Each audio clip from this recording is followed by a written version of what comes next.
What's up, everybody? Welcome back to your favorite New York Jets subscription podcast, Badlands. I'm your host, Joe Caporoso, joined by Connor Rogers, Dan Essen, Paul Kilgallen. Training camp preview 2024, the longest episode we record annually. The 2023 version still available on the feed. It's me, Connor, and Dan. Paul gets to join the mix this year, the rare quad box in Riverside. We're going to talk about everything you need to know for Jets training camp. It's going to be a long one. We're going to start with offense. We're going to move to defense.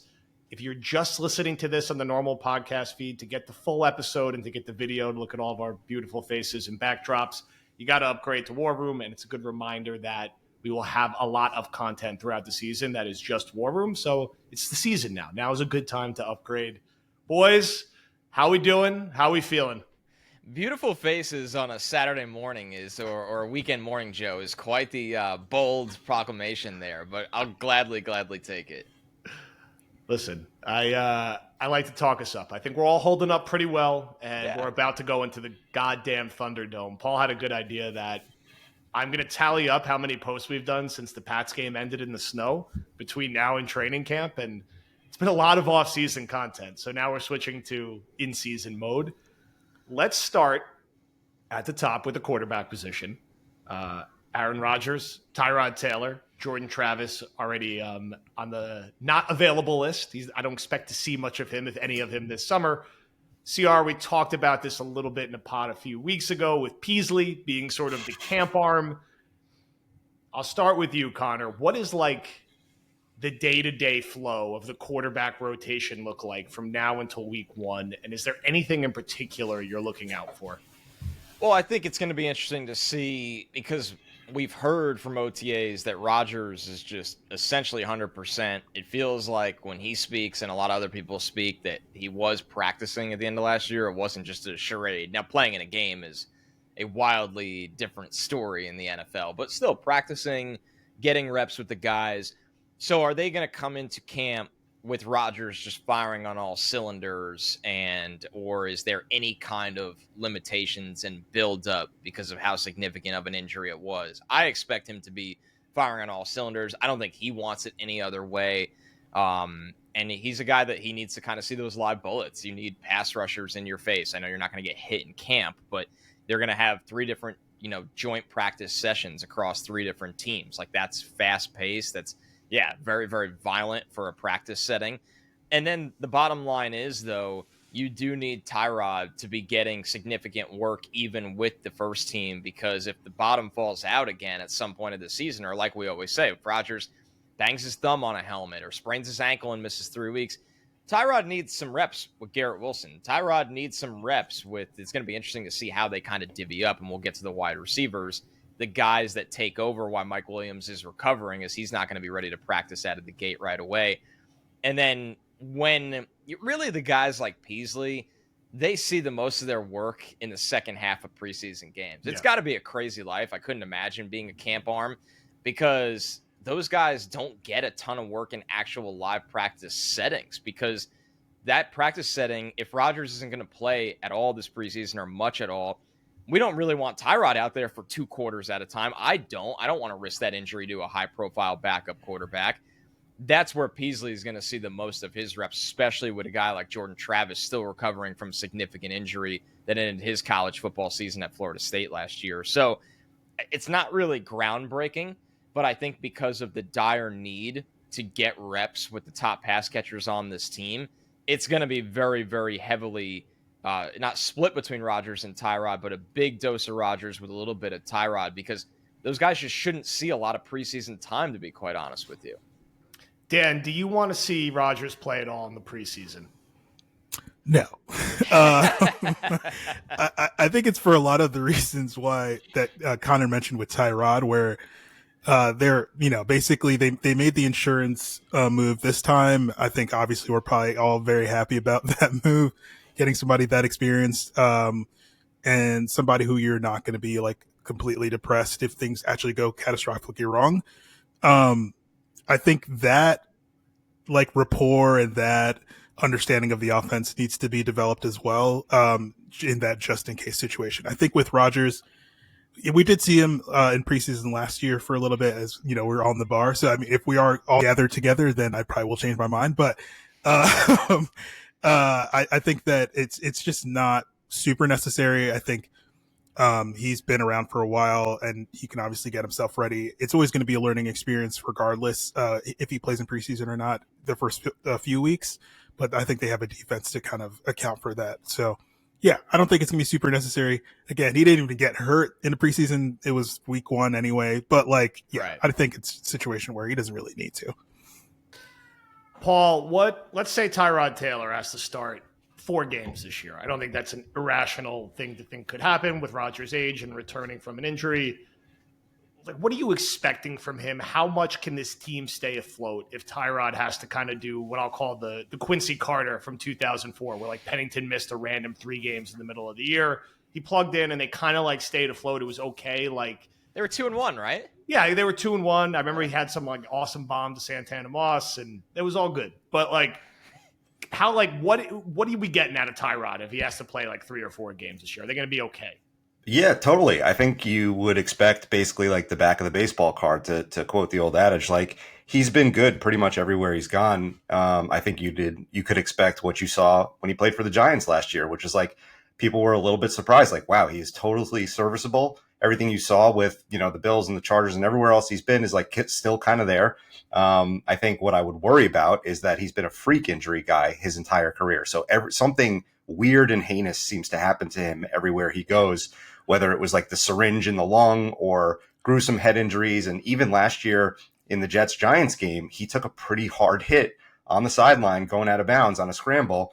And that's what ended up bringing Tommy DeVito in for a good amount of time. So I think like it's crazy to sit here and start thinking about an insurance plan for your insurance plan already. But like, I think just as Jets fans, that's where we live, right? You're always kind of thinking about the worst case scenario. So I'm also kind of like, well, who's the guy behind the guy in case like the worst happens? But I think as far as the performance goes, like you have nothing to worry about with Tyrod Taylor. Like he's a good leader. He can move, he can get the ball wherever it needs to go. Like he kind of has all the attributes that you need, and he's a really likable guy, and he's going to be a good guy to have on the team. So I think in that situation, we're fine. It's what if we get beyond that situation that worries me.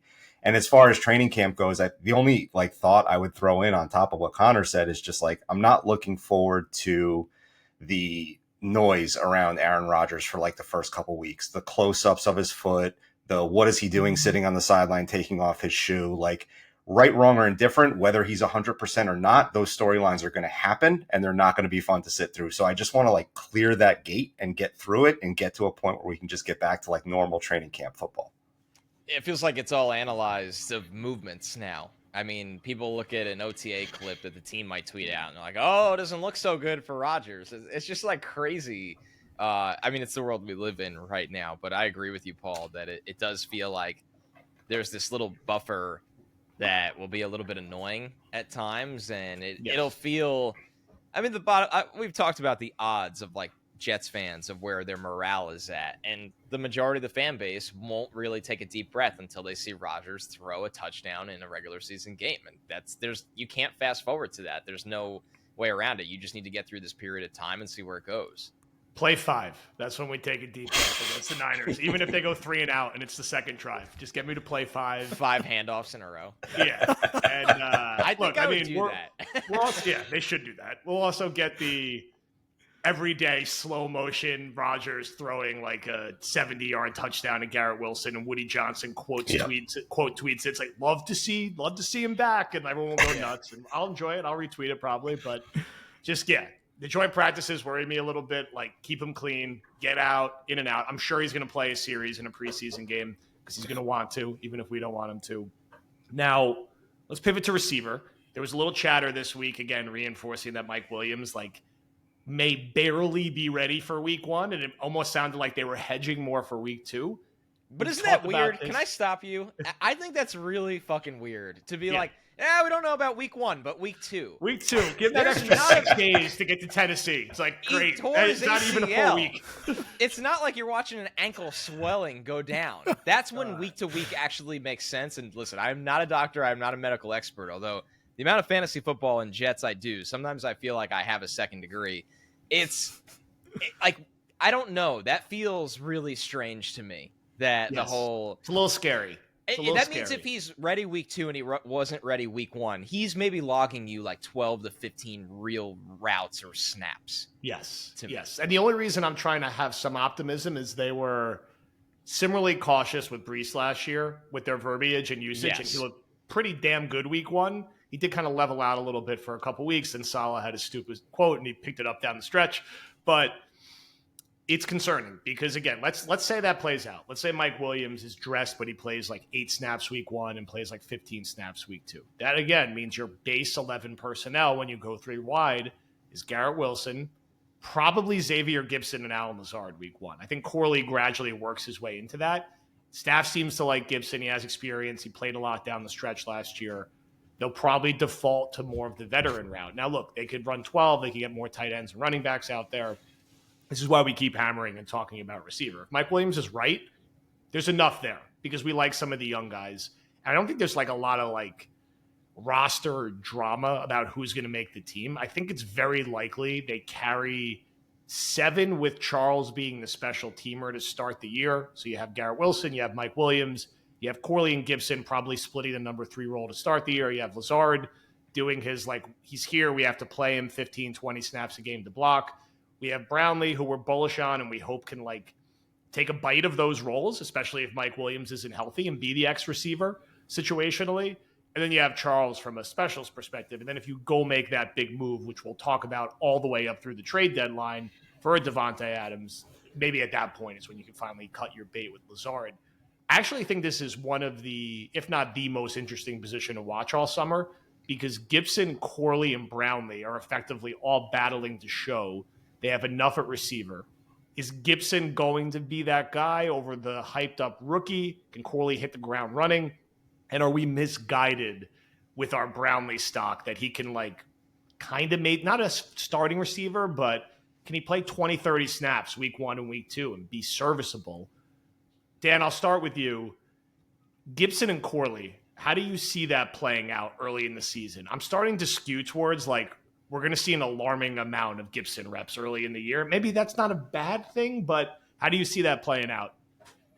Yeah, I do wonder about that. I think the whole stories about like whether or not Corley and Rodgers have like a really close relationship are going to take a huge part of whether or not he gets on the field early. I think obviously Rodgers will take into consideration if he can pick up the offense quickly and all that stuff. But I think if he does, I think that he's going to play over Gibson. I think I don't know if Rodgers ever really had that type of relationship with Gibson or Brownlee. I think those are both really big coaching staff guys.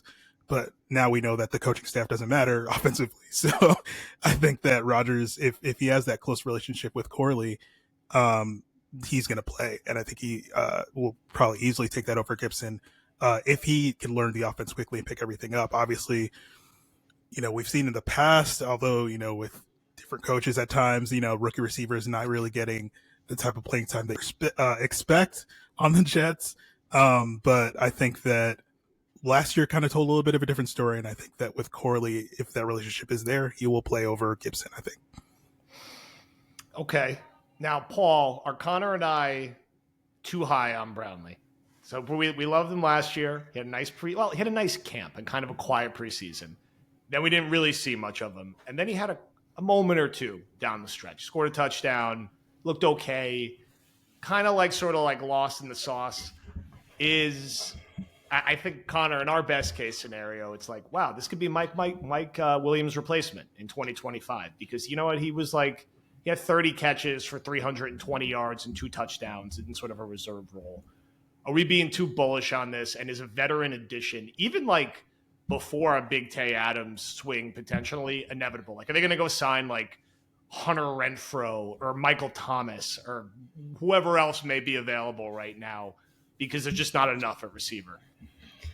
No, I don't think you're too high on him. I think that, like, first of all, it wasn't like the hottest take on the planet. Like, he was a good college receiver and he was a coveted undrafted guy. So like he was at the top of a lot of people's lists. And I think you couple that with what was seen in camp last year. He made a couple eye-popping catches that made their way to social media that people got their eyes on. It's not common that people learn an undrafted rookie's name as quickly as Jason Brownlee's name was learned. And maybe you guys are partially responsible for that. But I think that there was enough evidence there last year going into the season to say this is somebody who is not going to be a star day one, but has the potential to develop into something long-term. And I think when you talk about like the body type, like going out and getting a veteran like Hunter Renfrow doesn't really make sense because this is the guy that does fit that Mike Williams kind of prototype role. And so you have two of those on the roster. There's no sense in going and grabbing a third guy. One of them is a little older and a veteran with some experience who has some injury history, and one is young and raw. So like, let's see which one of those two dice rolls pans out over the long term. And, bringing in a guy like Mike Williams, even just to talk to him about being a pro and being in the NFL, isn't going to do nothing but help the guy. So I think the only part of all this that's missing is the actual NFL on-field evidence of everything that we just said, right? Like all the potential energy is there. It just hasn't really converted to on-the-field NFL success yet, but it's only been 1 year and he's an undrafted free agent, right? So we'll see. It was a thin wide receiver room last year, and with everything that happened with Lazard and everything else, I think we all would have liked to see him get more opportunities than he did down the stretch, and he was on the field a little bit, but I think we all would have just liked to see more. And so my mind always goes to, well, why didn't he get those opportunities? Was there a problem behind the scenes that none of us could see in practice that resulted in him not being able to take advantage of that? But again, it was year one. All the physical talent is there. There's good tape from college. So like, let's see where it goes. I don't think you're too high on it. I think it is a real potential that exists. Connor, I'm going to let you monologue for a little bit here as we bridge the gap between receiver and running back. First, your final thoughts on how you see the receiver reps and room shaking out, particularly through the lens of handling the three young guys and how they manage a guy like Lazard who has a big contract and is still going to be here.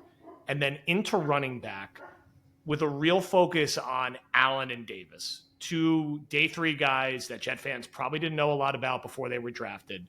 I thought it was interesting when I talked with Trevor and we did the crossover episode. He said that he actually had Davis ranked higher than Allen coming out. And I feel like from everything we saw in the spring, like Allen kind of seems like the lock to be running back too. But most Jet fans probably didn't know a lot about these guys. So like, is that an outside the box take? And how do you see the running backs, particularly for the two rookies who I feel like are going to have the first at bat to back up Brees, play out? I'll start with the running backs and then kind of go back to the wide receiver combo because I think all of these are very up in the air. But the running back situation specifically, to be fair, the Jets did draft two running backs that did mold with their offensive line building strategy of the offseason. Like this team, just every move they make has shown their hand of cards that they want to be a little bit more of a downhill, gap scheme, man blocking. And every team in the league varies up their run scheme now. You're not going to see a team that's like, hey, 99% of the time we run outside zone. But you're obviously going to have a way you kind of lean. And when you look at how good of a man blocking tackle Tyron Smith is, we obviously already know about Morgan Moses because we've seen it in a Jets uniform, his man blocking, skills. And then you look at just really what they have on the interior as well. Besides Tippmann's the one guy that his athleticism and the ability to kind of get out of the gate at the center or guard spot. But he'll be fine, really, whatever you ask him to do. It's more about staying healthy for Tippmann. Braylon Allen and, Isaiah Davis kind of fit that mold. Now, back to the point with, some draft analysts might have Davis over Allen. I think when you look at that, Allen was a really polarizing evaluation because his first 2 years at Wisconsin, and he got carries as a 17-year-old. Like, I cannot emphasize that enough. He got to Wisconsin, and he was a very effective rusher as a 17-year-old. This was